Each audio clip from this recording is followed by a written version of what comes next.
احمدہ ونصلی علی رسولہ الکریم، اما بعد فاعوذ باللہ من الشیطان الرجیم، بسم اللہ الرحمن الرحیم۔ کروڑوں درود و سلام اس ہستی بابرکات کے نام جو وجہ تحلیق کائنات ہے، کروڑوں درود و سلام اہل بیت کے نام جو وجہ بقائے دین کائنات ہیں۔ معراج القرآن میں اصغر بیگ ایڈوکیٹ کی طرف سے آپ سب کو خوش آمدید۔ آج کا عنوان ہے کیا حضرت علی علیہ السلام ولی ہیں؟ سورۃ المائدہ کی آیت نمبر 55 میں ارشاد باری تعالیٰ ہے، انما ولیکم اللہ ورسولہ والذین آمنوا الذین یقیموا الصلاۃ ویؤتون الزکاۃ وہم راکعون۔ یقیناً تمہارے ولی ہیں اللہ، اس کا رسول اور وہ ایمان والے جو نماز قائم کرتے ہیں اور حالت رکوع میں زکوٰۃ دیتے ہیں۔ سورۃ المائدہ کی آیت نمبر 55 کے مطابق تین ولی ہیں۔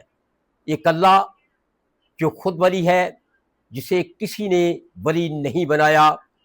دوسرا اس کا آخری نبی، اس کا آخری رسول حضرت محمد صلی اللہ علیہ وآلہ وسلم، جن کو اللہ کی ذات بابرکات نے ولی بنایا ہے۔ اور تیسرا وہ جو نماز قائم کرتا ہے اور حالت رکوع میں زکوٰۃ دیتا ہے۔ اب وہ کون شخص ہے جس نے نماز قائم کی اور حالت رکوع میں زکوٰۃ دی؟ اسے زمانہ حال اور زمانہ ماضی میں دیکھنا ہوگا۔ زمانہ حال میں تو کوئی بھی ایسا شخص نظر نہیں آتا جس نے نماز قائم کی ہو اور حالت رکوع میں زکوٰۃ دی ہو۔ زمانہ ماضی میں اگر دیکھا جائے تو حضرت علی کے بارے میں یہ روایت ہے کہ حضرت علی علیہ السلام نے نماز قائم کی اور حالت رکوع میں زکوٰۃ دی۔ التفسیر الکبیر جلد نمبر 12 صفحہ نمبر 26 اور دیگر 40 روایات میں یہ واقعہ کچھ اس طرح بیان کیا گیا ہے کہ ایک دن حضرت علی علیہ السلام رسول پاک صلی اللہ علیہ وآلہ وسلم کی امامت میں نماز فرض ادا کر رہے تھے۔ حضرت علی پہلی قطار میں دائیں جانب آخر میں کھڑے تھے۔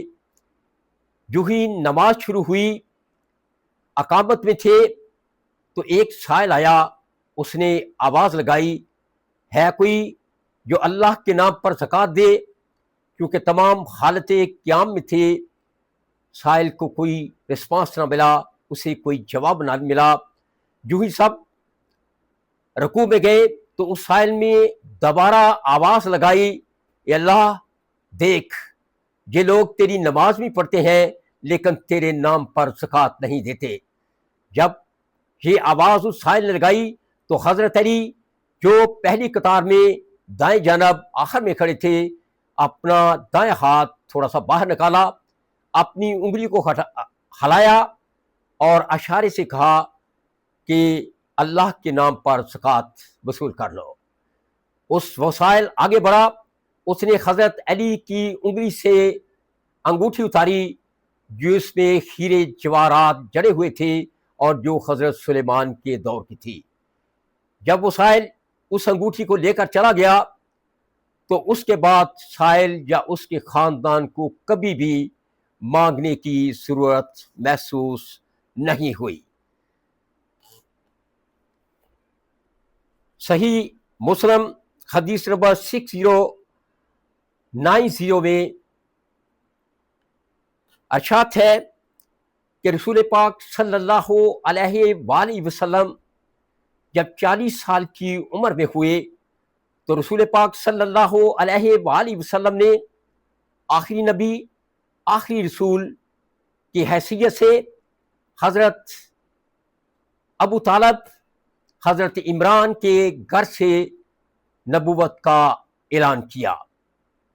جو ہی رسول پاک صلی اللہ علیہ وآلہ وسلم نے نبوت کا اعلان کیا تو حضرت علی، جن کی عمر اس وقت 8-10 سال کی تھی، رسول پاک صلی اللہ علیہ وآلہ وسلم کے ساتھ آ کر کھڑے ہو گئے۔ تو رسول پاک نے فرمایا کہ میں نبی ہوں اور علی میرا ولی ہے۔ اسی طرح جامع ترمذی حدیث نمبر 3713، من کنت مولا ہو فعلی مولا ہو۔ غدیر خم کے موقع پر رسول پاک صلی اللہ علیہ وآلہ وسلم نے فرمایا من کنت مولا ہو فعلی مولا ہو، جس کا میں مولا اس کا علی مولا۔ رسول پاک نے مزید فرمایا اے اللہ میں علی سے محبت کرتا ہوں، تو بھی علی سے محبت کر، جو علی سے محبت رکھے تو اس سے محبت رکھ، اور جو علی سے بغض رکھے تو اس سے بغض رکھ۔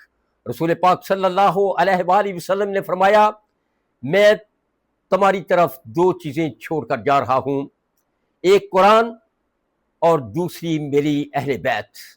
میں اہل بیت کے حقوق سے بہت ڈرتا ہوں، لوگوں میری اہل بیت کا خیال رکھنا۔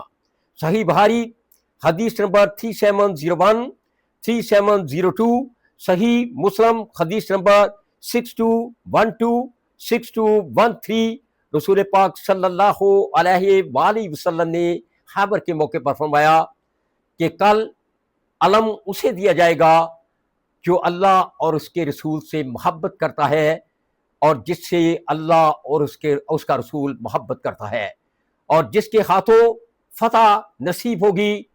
تو کل رسول پاک صلی اللہ علیہ وآلہ وسلم نے حضرت علی کے خاتمی علم دیا۔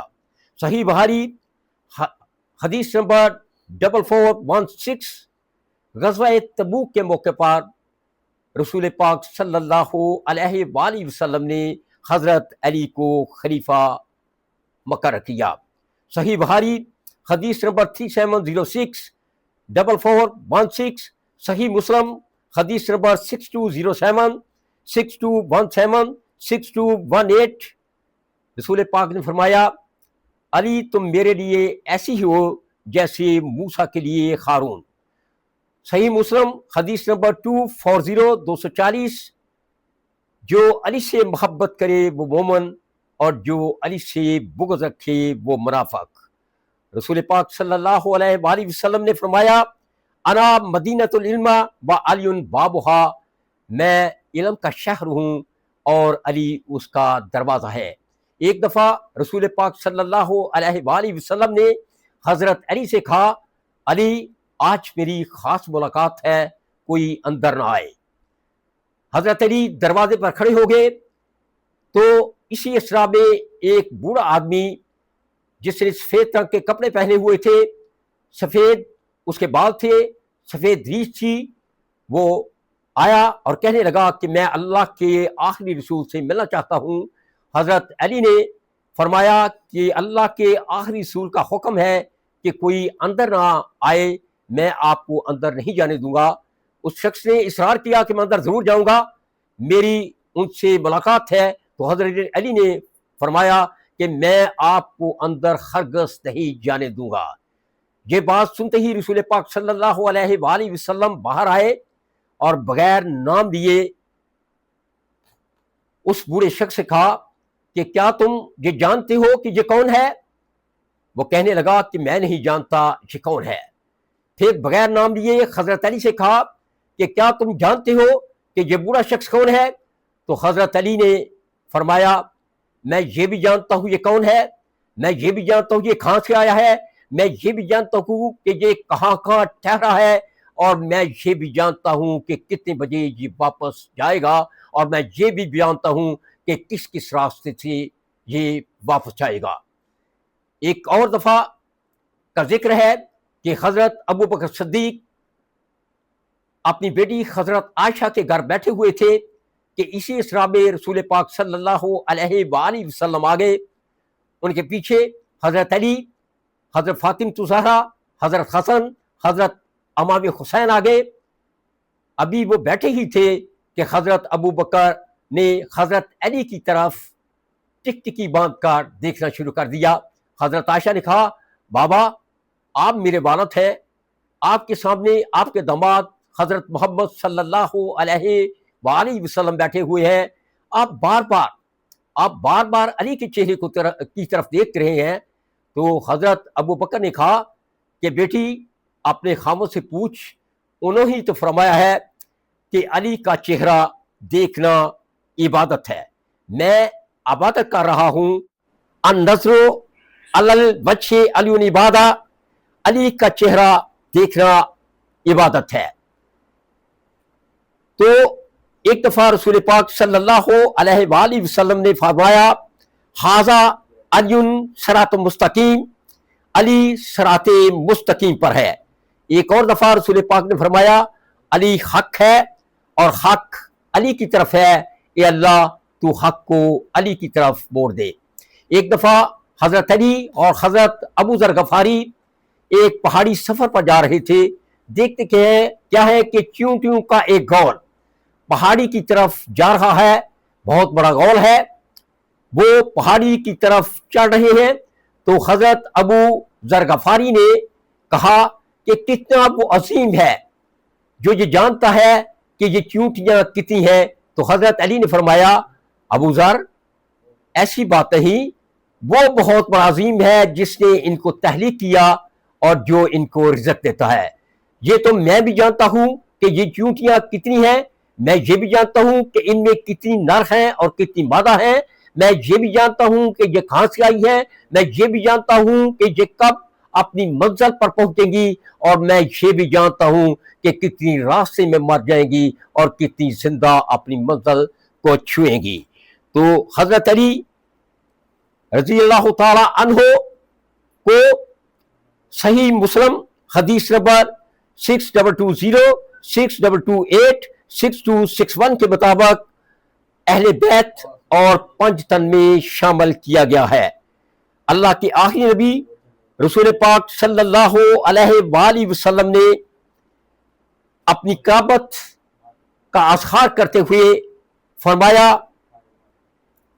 قُل لَا أَسْأَلُكُمْ عَلَيْهِ أَجْرًا إِلَّا الْمَوَدَّةَ فِي الْقُرْبَى، سورہ شورى آیت نمبر 23. میں تم سے اس رسالت کا کوئی اجر نہیں مانگتا ماں سوائے اپنی قرابت کی محبت کے. یہ ایک نیکی ہے، جو یہ نیکی کرے گا اللہ اس کی نیکی میں اضافہ کر دے گا، کیونکہ اللہ غفور بھی ہے اور شکور بھی. نہ صرف اسے بخش دے گا بلکہ قیامت والے دن اس کا شکریہ ادا کرے گا کہ تمہارا بہت بہت شکریہ، تم نے میری قرابت سے، تم نے میری اہل بیت سے محبت کی. سورہ بقرہ کی آیت نمبر 25 کے مطابق وہ لوگ جو ایمان لاتے ہیں، اچھے نیک اور صالح اعمال کرتے ہیں، وہ جنتی ہیں. سورۃ بقرہ آیت نمبر 25 وَبَشِّرِ الَّذِينَ آمَنُوا وَعَمِلُوا الصَّالِحَاتِ أَنَّ لَهُمْ جَنَّاتٍ تَجْرِي مِن تَحْتِهَا الْأَنْهَارُ. ان لوگوں کے لیے جو ایمان لائے، اچھے کام کیے، جنتیں ہیں جن کے نیچے نہریں بہہ رہی ہیں. اسی طرح سورہ بقرہ کی آیت نمبر 25 82 112 218 262 274 277. سورہ نساء کی آیت نمبر 57 122. سورہ لقمان کی، سورہ توبہ کی آیت نمبر 21. سورہ ابراہیم کی آیت نمبر 23. سورۃ الحج کی آیت نمبر 14. سورۃ عنکبوت کی آیت نمبر 9 58. سورہ لقمان کی آیت نمبر 8. سورہ فاطر کی آیت نمبر 7. سورۃ احزاب کی آیت نمبر 47. سورۃ سبا کی آیت نمبر 4. سورہ یاسین کی آیت نمبر 11. سورہ شورى کی آیت نمبر 22. سورۃ الجاثیہ کی آیت نمبر 30. سورہ محمد کی آیت نمبر 12. سورۃ الطور کی آیات نمبر 21-24. سورۃ الحدید کی آیت نمبر 28. سورۃ المرسلات کی آیات نمبر 41-44. سورۃ بروج کی آیت نمبر 11. سورۃ البینہ کی آیت نمبر 8 کے مطابق ایمان لانے والوں، اچھے کام کرنے والوں، صالح اعمال کرنے والوں، نماز قائم کرنے والوں، زکوٰۃ دینے والوں، ہجرت کرنے والوں اور اللہ کی راہ میں جہاد کرنے والوں کے لیے جنتیں ہیں، اعلیٰ انعامات ہیں اور رحمتیں ہیں. وما علینا الا البلاغ.